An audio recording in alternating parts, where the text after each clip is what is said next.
caríssimos irmãos e irmãs, estamos celebrando o primeiro domingo da Quaresma, esse tempo de mais oração, de mais penitência, de mais caridade.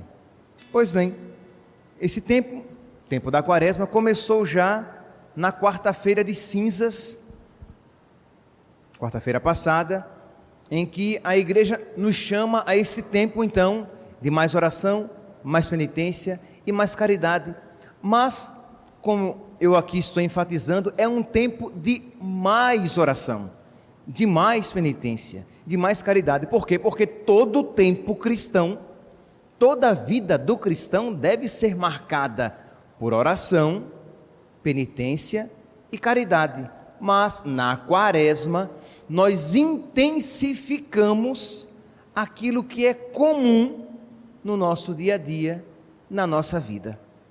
E aqui, meus santos, nós precisamos ser dóceis a esse chamado da igreja, para que nós não deixemos a graça passar, para que nós não deixemos este tempo da graça, que é o tempo da Quaresma, passar vivendo como se fosse simplesmente um tempo como qualquer outro na igreja. Então, já de imediato, nós precisamos nos perguntar: e como está sendo a minha postura? Eu fiz algum propósito de viver com mais intensidade a oração, a penitência, a caridade? Se você não fez ainda, se desde a quarta-feira de cinzas você ainda não parou para pensar que propósitos você vai fazer, pense durante esta missa, mas não saia daqui hoje sem um ou dois, não mais do que isso, um ou dois firmes propósitos, para que você possa aproveitar bem este tempo de conversão, porque se passarem uns 40 dias e o seu coração estiver da mesma maneira que hoje, de nada lhe valeu este tempo. Na quarta-feira de cinzas, nós ouvíamos São Paulo, a igreja, nos advertir por meio de São Paulo: somos embaixadores de Cristo, e é Deus mesmo que vos exorta através de nós. Por isso, nós vos suplicamos, deixai-vos reconciliar com Deus, e não recebais a graça de Deus em vão. Então, este chamado da igreja por meio de São Paulo é para todos e cada um de nós. Isto é, como é então que eu vou viver esse tempo da Quaresma? Então, que não seja apenas uma renúncia material. Você pode, sem sombra de dúvidas, fazer alguma renúncia material. Você diz assim: durante a Quaresma, então, padre, eu vou me propor a dormir no chão da terça para a quarta e da quinta para a sexta. Por exemplo, aqui estou dando um exemplo, pode ser qualquer outro. Isso é um objetivo material. Mas qual é o objetivo físico desta penitência? Não é simplesmente dormir no chão, não é simplesmente não tomar café, não é simplesmente não usar açúcar durante a Quaresma. Pelo amor de Deus, nós não podemos pensar que simplesmente dormir no chão agrade a Deus, que simplesmente não tomar café agrade a Deus, que simplesmente não comer doce durante a Quaresma agrade a Deus. Não pode ser simplesmente isso. Isso é, você faz uma penitência física, material, para que de alguma maneira aquela penitência ela preencha 3 aspectos da sua vida espiritual. Isto é, você faz penitência porque Jesus fez penitência. Jesus, durante 40 dias no deserto, Jesus fez penitência, Jesus fez jejum, Jesus rezou com esforço naquele sol, naquele calor causticante do deserto e naquele frio ardido à noite. Então Jesus fez penitência. Então eu faço penitência também, para me unir a Jesus Cristo, que por mim fez penitência. Então eu não posso deixar a quaresma passar e eu vivê-la numa boa, sem me unir a Jesus, que por mim fez quaresma. Percebe aqui que o cristão que simplesmente não se propõe, não se impõe uma quaresma, ele está simplesmente pouco se lixando com Jesus, que se preocupou comigo para por mim fazer penitência. Pois bem, é o primeiro aspecto, me une a Jesus. O segundo aspecto é o que? Quando eu faço jejum, por exemplo, isso deve me levar a ter um coração mais misericordioso com quem passa fome, porque eu percebo que privar-se, como é incômodo privar-se de um alimento, como é doloroso passar fome. Então, eu volto o meu coração para aqueles que são privados do alimento normalmente, para que eu tenha um coração mais misericordioso e possa, de alguma maneira, partilhar aquilo que me sobra, aquilo que eu tenho. Isto é, se eu fiz jejum, aquele fruto do meu jejum deve de alguma maneira resultar em caridade. Eu devo ajudar os meus irmãos, porque eu estou experimentando como é doloroso eu que faço o jejum, ou uma penitência, uma renúncia, e aquela pessoa que faz porque a vida lhe impõe, porque ela não tem condições para isso. Então o jejum, a penitência também me leva a ter um coração mais misericordioso, um coração semelhante ao coração de Nosso Senhor. Em última instância, é sempre uma configuração com Cristo, mesmo no segundo aspecto. E o terceiro aspecto da minha penitência é o que? Eu dobro a minha vontade. Isto é, você, por exemplo, voltemos aqui ao primeiro exemplo, você se propôs a dormir no chão, ou você se propôs, o que para mim não existe, se você já faz, se você já tem este propósito, é claro, você vai escolher um outro, mas se você ainda não tem, sem sombra de dúvidas, o melhor propósito de quaresma é a participação diária, ou pelo menos mais frequente, da Santa Missa, que você vai ouvir a palavra de Deus, você vai receber o corpo de Cristo, você, quando necessário, você poderá se confessar. Então, é um propósito de oração, e é um propósito também de penitência, porque você vai acordar mais cedo para vir à missa. Então você também está dobrando a sua vontade, fazendo algo que lhe custa. E qual é, meus santos, o objetivo também deste dobrar a própria vontade? Fortificá-la no combate contra o pecado. Quando eu faço penitência, eu estou dizendo não a uma vontade do meu eu.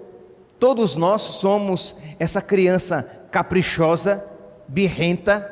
O homem pecador, ele é essa criança caprichosa que quer as coisas como quer, que quer as coisas segundo a própria vontade. Quando eu faço penitência, eu dobro esta vontade, eu aprendo a dominar a minha vontade, de modo que aquela vontade exercitada na penitência estará forte quando, por ocasião da tentação, eu precisar exercê-la. Quando a tentação se apresentar a mim, eu terei forças para dizer não. Mas eu terei forças para dizer não na tentação, se eu fortifiquei esta vontade na penitência. Mas se a minha vontade é laxa, lânguida, mole, porque eu sempre faço tudo aquilo que eu quero, quando a tentação se me apresentar, eu também vou cair. Por quê? Porque ninguém é tentado, eu sempre já repeti aqui tantas vezes, que ninguém peca por ascese. A gente peca porque o pecado sempre se apresenta como algo interessante para nós. Qualquer pecado, se você pensar em qualquer pecado, você vai ver que se a pessoa o cometeu, é porque ele se apresentou interessante, atraente, promissor. Pois bem, mas se você tem a vontade fortificada na penitência, você terá a força necessária para vencer a tentação. E exatamente, meus santos, sobre isso que a liturgia de hoje nos fala, de tentação. O tempo da quaresma é um tempo de combate porque nós iremos entrar em combate com o espírito do mal, porque nós iremos entrar em contato com as nossas fragilidades, e tudo isso muitas vezes será uma ocasião de tentação, de cedimento. Nós iremos ceder aos clamores do nosso coração, tão frágil e tão marcado pelo pecado. Na primeira leitura, nós vemos o pecado sendo vencedor. No Evangelho, nós vemos o pecado sendo vencido. Na primeira leitura, nós vemos o diabo vitorioso. No Evangelho, nós vemos Jesus vitorioso, vencendo o pecado, vencendo o diabo, dando-nos o exemplo de vencer e a graça necessária para que isso alcancemos. Primeira leitura tão conhecida nossa, diz aqui que Deus criou os nossos primeiros pais, o colocou em um jardim, em uma situação, em um lugar de felicidade, e o diabo, em forma de serpente, na figura de uma serpente, se apresenta aos nossos primeiros pais e pergunta: é verdade que Deus vos disse que não podeis comer de nenhuma das árvores do jardim? Meus santos, a tentação sempre vem revestida de uma mentira. O diabo, ele não é apenas o tentador, mas ele é o mentiroso. Ele sempre quer colocar no nosso coração a desconfiança de Deus. Isto é, que Deus não é tão bom assim, que Deus é muito exagerado com os seus mandamentos, que Deus pede demais, os seus mandamentos são duros demais. E foi isso o que ele já quis de imediato colocar no coração dos nossos pais. É verdade que Deus os proibiu de comer de todos os frutos, de todas as árvores, de todo o jardim? E Eva responde: não, Deus nos proibiu de comer apenas da árvore, do fruto da árvore do meio do jardim, da árvore do conhecimento do bem e do mal, porque no dia em que nós comermos, nós morreremos. E aí a serpente continua: não, não é verdade. Não é verdade que vocês morrerão. Ao contrário, vocês serão como deuses, conhecedores do bem e do mal. Não, não é verdade de que você não pode pecar. Não, não é verdade de que você não pode ter sexo no seu namoro. Não é verdade. Não, não é verdade que é pecado você faltar à missa aos domingos. Não, não é verdade de que você não pode usar o seu corpo como você bem o quiser. Não continua sendo esta a tentação do mundo moderno, de todos nós. Isto é, nós queremos ser deuses de nós mesmos, da nossa vida. Nós queremos criar o nosso decálogo, os nossos mandamentos, aquilo que nós iremos obedecer, aquilo que para nós é pecado, aquilo que para nós é certo, aquilo que é lícito. É sempre a tentação, não apenas das pessoas de lá de fora, mas a tentação presente em todos os nossos corações. Isto é, meus santos, nós somos chamados a submeter a nossa vontade e dizer: o que Deus me pede é sempre o melhor, mesmo que se me apresente como duro, pesado, exigente, mas a sua vontade é a melhor para mim. Por quê? Porque dentro do nosso coração sempre haverá a tentativa de racionalizar, de mudar a vontade de Deus, de fazer com que os mandamentos de Deus se adequem à nossa cabeça, e não a nossa cabeça se adeque aos mandamentos de Deus. Nós sempre tentaremos converter Deus a nós, quando nós é que precisamos nos converter a Deus. Então, você não vai encontrar uma serpente falante com você, mas você vai encontrar a serpente no seu coração a dizer: não, não é bem assim, não é dessa maneira, não precisa de tudo isso, porque afinal de contas, o pecado é até bom, como foi o que disse aqui a serpente, porque no dia que vocês comerem, vocês serão como deuses, conhecedores do bem e do mal. E diz aqui a palavra que eles cederam e pecaram. O diabo saiu vencedor. O pecado foi vitorioso na vida dos nossos primeiros pais. Daí então, meus santos, a desgraça entrou no mundo, a morte e todas as outras consequências entraram no mundo, destruindo, marcando profundamente a natureza humana e tudo aquilo que existe. Vem então Jesus, o novo Adão, para restaurar aquilo que tinha sido danificado, aquilo que tinha sido manchado. E Jesus então se deixa tentar para mostrar o caminho da obediência a Deus. Jesus então se deixa tentar, sim, meus santos, porque pensemos aqui, Jesus Cristo é o Filho de Deus, ele não poderia pecar, ele não tem concupiscência, ele não tem inclinação ao pecado, ele é a segunda pessoa da Santíssima Trindade. Mas Jesus permite que o diabo o tente. A tentação pode vir de duas maneiras, pode vir interiormente, quando você se sente inclinado ao pecado, quando você se sente seduzido pelo pecado. Isto Jesus não sentiu. A tentação não foi interior, mas a tentação foi exterior. O diabo o tentou, tentando mudar o seu coração, a sua mentalidade. Quer dizer, mais do que nunca, louco e insensato foi o diabo de achar que poderia vencer o Filho de Deus.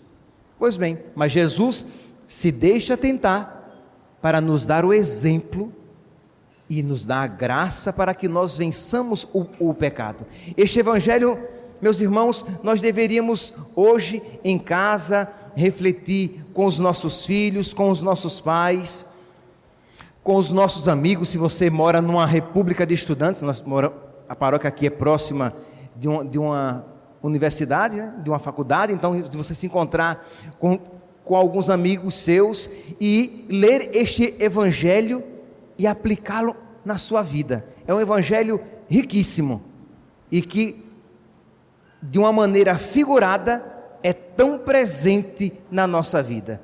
Diz então, estamos aqui no evangelho de Mateus, no capítulo 4, versículo 1 ao 11.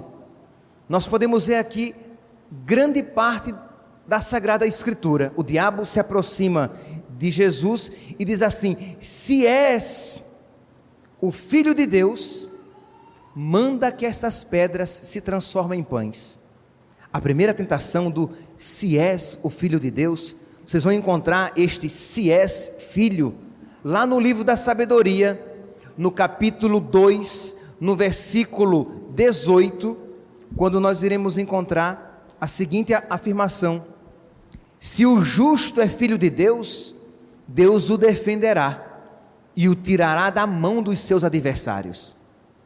Lá no livro da sabedoria. E lá depois, Jesus na cruz também ouvirá: se és o Filho de Deus, desce da cruz. É sempre a tentação de pensar o quê? Se eu sou filho de Deus, então eu não posso sofrer. Se eu sou católico, então coisas difíceis não podem me acontecer, porque afinal de contas, eu sou filho de Deus, eu sou batizado, eu sou filho de Deus, eu sou herdeiro do céu, eu sou templo do Espírito Santo, eu sou membro da igreja. Ora, eu sou batizado, fui livre do pecado original. Então por que é que a dificuldade vai se apresentar na minha vida? Por que é que eu vou passar por dificuldades financeiras? Por que é que eu vou adoecer? Por que é que eu vou passar por dificuldades na minha família? É sempre essa tentação de: se eu sou filho de Deus, então isso não pode acontecer. O diabo ele vai seguindo este caminho, isto é, ele quer desviar Jesus da cruz. Se és filho de Deus, então para que passar fome? Transforma essas pedras em pães e come.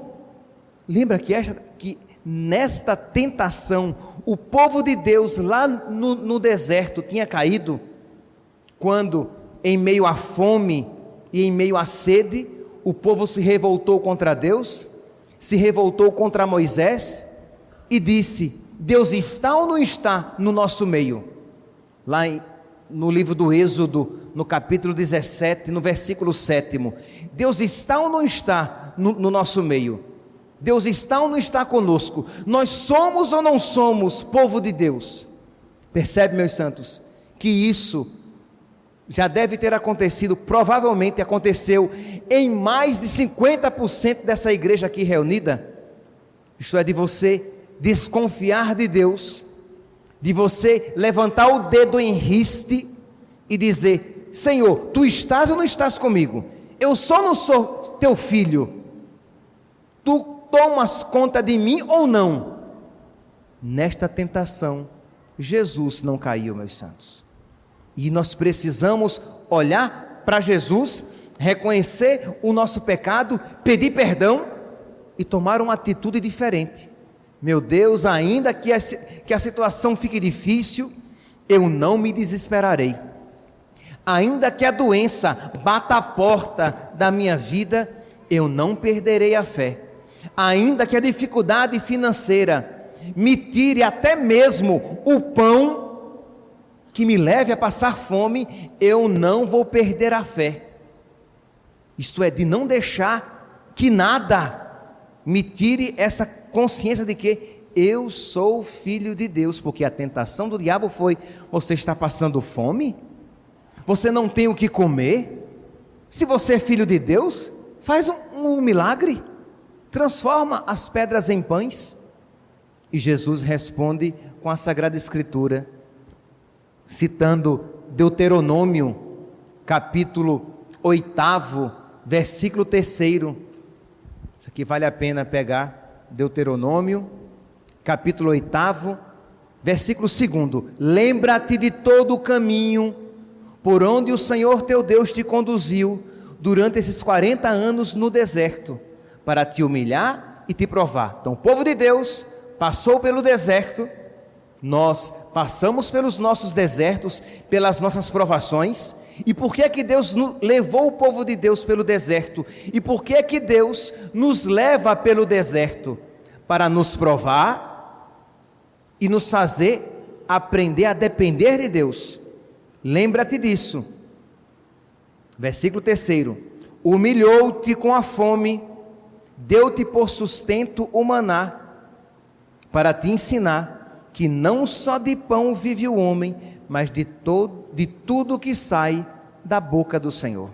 Nós cantamos até na antífona do Evangelho: não só de pão vive o homem, mas de toda a palavra que sai da boca de Deus. O diabo tentou Jesus naquele momento de privação física, naquele momento de fome, e Jesus diz: mesmo que me falte o pão, se não me falta Deus, eu tenho tudo, porque não só de pão vive o homem, mas de toda a palavra que sai da boca de Deus. Meus irmãos, essa palavra aqui, ela deveria ser fundamento para toda a nossa vida. Não só de pão vive o homem, não só de trabalho vive o homem, não só de conforto vive o homem, não só de saúde vive o homem, não só de riqueza vive o homem, mas o homem vive primeiramente da amizade com Deus. A gente às vezes diz assim: se eu tiver saúde, eu tenho tudo. Não, meu santo, se você tiver Deus, você tem tudo. Se eu tiver paz, eu tenho tudo. Não, meu santo, você pode ser perseguido, maltratado, caluniado, mas se você tiver Deus, você tem tudo. Mas se eu tiver pelo menos as condições financeiras, eu consigo levar em frente a minha vida. Não só de pão vive o homem. Isso é tão sério. Quantas vezes, sem dizer o contrário, fazemos o contrário, porque educamos os nossos filhos nessa mentalidade. Os filhos são levados para a escola, os filhos nós ensinamos direitinho a tabuada, fazemos o trabalho com eles, mas não ensinamos a rezar, não ensinamos o temor de Deus, não ensinamos os mandamentos. Ah, não, mas ele tem plano médico, ele tem roupa lavada, ele tem comida, ele tem escola, mas não só de pão vive o homem. Você percebe que você está dando tudo o que não é o essencial.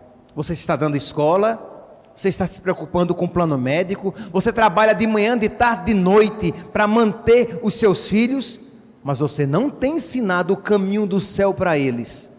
Não só de pão vive o homem. Você trabalha, você se esforça, você se dedica, mas você não tem vida de oração.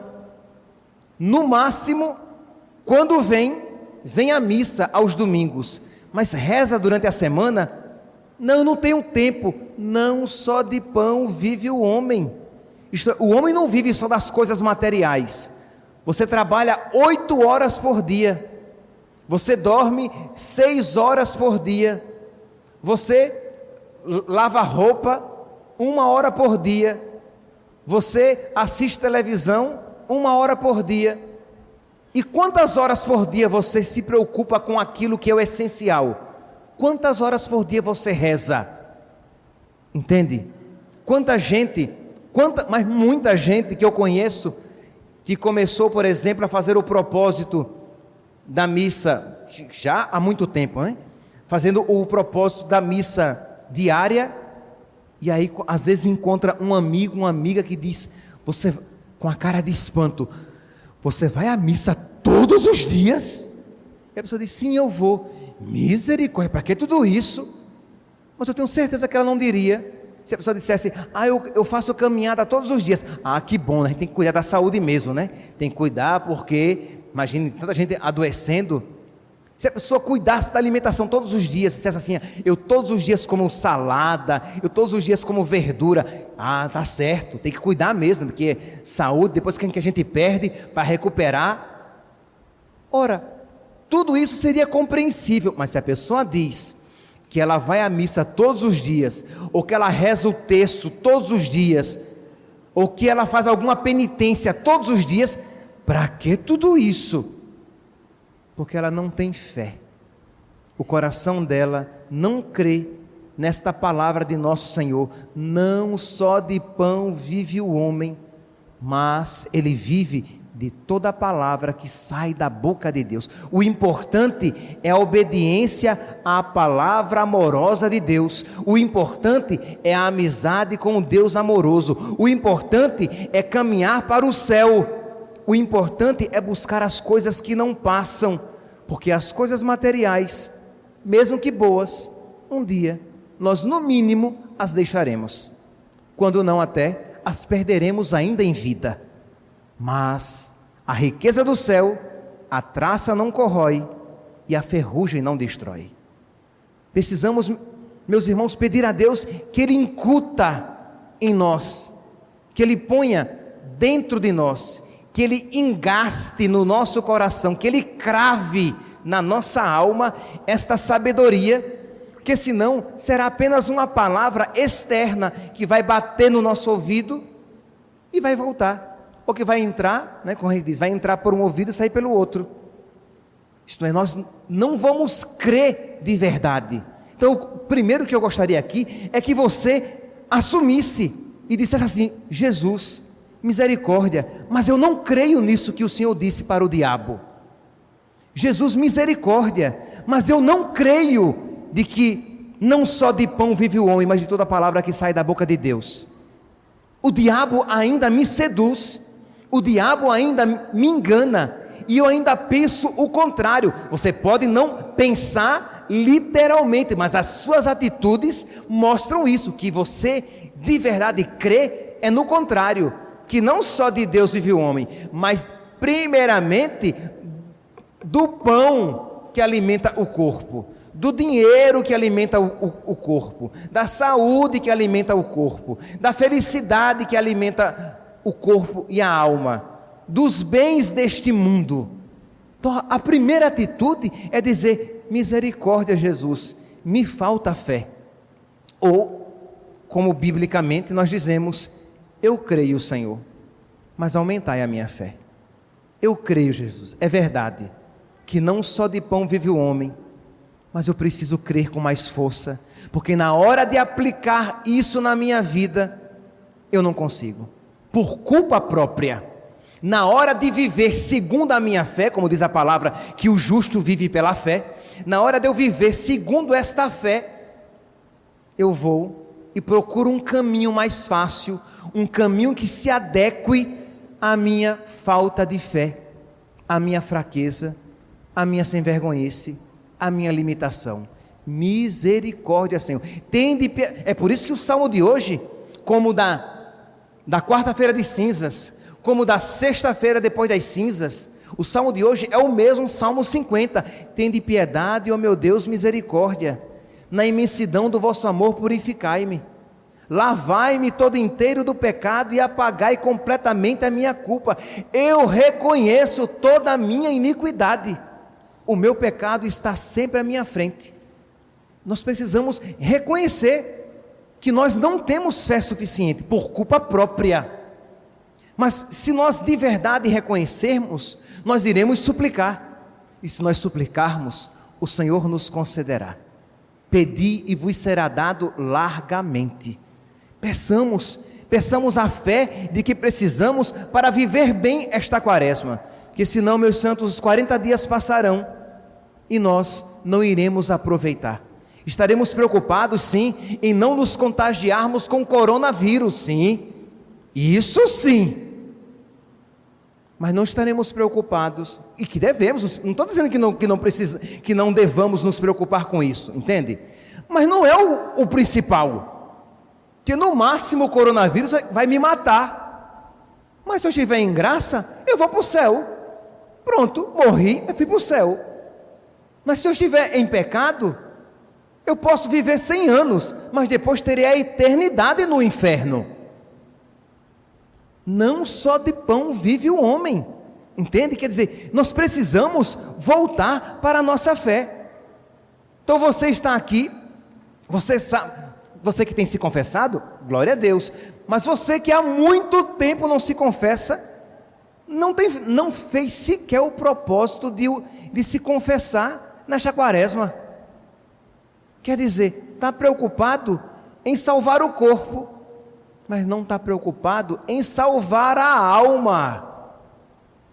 Não, nem só de pão vive o homem, mas de toda palavra que sai da boca de Deus. Pois bem, foi a primeira resposta de Jesus ao tentador, ao diabo. Depois o diabo vem e diz: se és o Filho de Deus, lança-te daqui abaixo, porque está escrito: Deus deu ordens aos seus anjos a teu respeito, e eles te levarão nas mãos, para que não tropeces em nenhuma pedra. Isto é, agora o diabo cita a Sagrada Escritura, para que Jesus tente a Deus.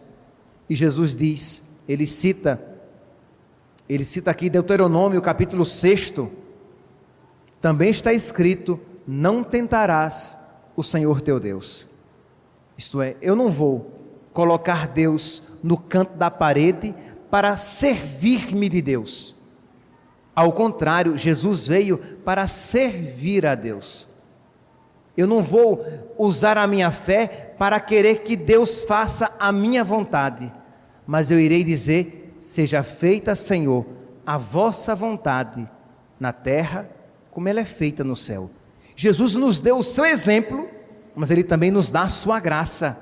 Não vamos tentar a Deus, vamos aprender a fazer a vontade de Deus. Senhor, eu quero o que Tu queres para a minha vida, e se está difícil, me dá a Tua graça, para que eu ame a Tua vontade. Se está pesada, me dá a Tua força, para que eu carregue a Tua cruz. Mas Tu queres, Senhor, que eu carregue a cruz? Então, Jesus, eu quero carregar a cruz. Tu queres, Senhor, que eu beba do cálice até a última gota? Eu, Jesus, por mim mesmo eu não quereria, mas Tu queres? Então tá bom, Jesus, eu quero. Me dá a Tua graça, me dá a Tua força, porque eu quero que seja feita a Tua vontade, porque Tu me deste o exemplo. Quando o diabo quis que Jesus usasse Deus. E Jesus se coloca debaixo da vontade de Deus. Não tentarás o Senhor teu Deus. E a terceira tentação foi a mais explícita, em que o diabo diz assim: olha, a tua vocação é ser rei, não é? Cristo rei. Pois bem, se tu me adorares, tudo isso será teu. Eu te darei tudo isso. Leva Jesus ao pináculo, a um local alto em que ele poderia ver todos os reinos. Eu te darei tudo isso. Qual é a tentação de você, que nós muitas vezes queremos, é de dizer que o fim justifica os meios. Então tá bom, se eu vim para ser rei, se ser rei é ser bom, eu serei rei dessa maneira mais fácil em que o diabo me apresenta, e não pela maneira difícil que Deus me propõe. E Jesus não aceita isso. Ele aceita o fim bom com os meios bons e corretos. O cristão, ele não diz que o fim justifica os meios. Então você é desonesto porque você precisa ter dinheiro para pagar as suas despesas. Isso é o quê? É um meio ilícito para alcançar um fim que parece bom, mas que para o cristão é sempre inaceitável. O fim bom tem que ser pelos meios bons e corretos. Eu preciso ser justo, correto em todas as minhas atitudes. Eu preciso me adequar à retidão, à justiça, à santidade em todas as minhas atitudes, porque Jesus me deu o exemplo e me concede a sua graça. Meus irmãos, nós poderíamos aqui nos alongar, porque tanto a primeira leitura como o Evangelho são riquíssimos para a nossa reflexão. Mas aconselho que você hoje, sozinho ou em família, retome este Evangelho, reflita e pedindo a Deus a graça de começar a colocá-lo em prática, e de um modo especial nesses 40 dias da quaresma que se inicia. Eu tenho certeza, se nós formos generosos na busca de Deus, no conhecimento da sua palavra e na vivência daquilo que Ele nos ensina durante esses 40 dias, com certeza poderemos em paz e com alegria celebrar a Santa Páscoa que se aproxima. Que a Virgem Santíssima interceda por nós e que os nossos anjos da guarda nos alcancem as graças da perseverança até o final. Louvado seja nosso Senhor Jesus Cristo.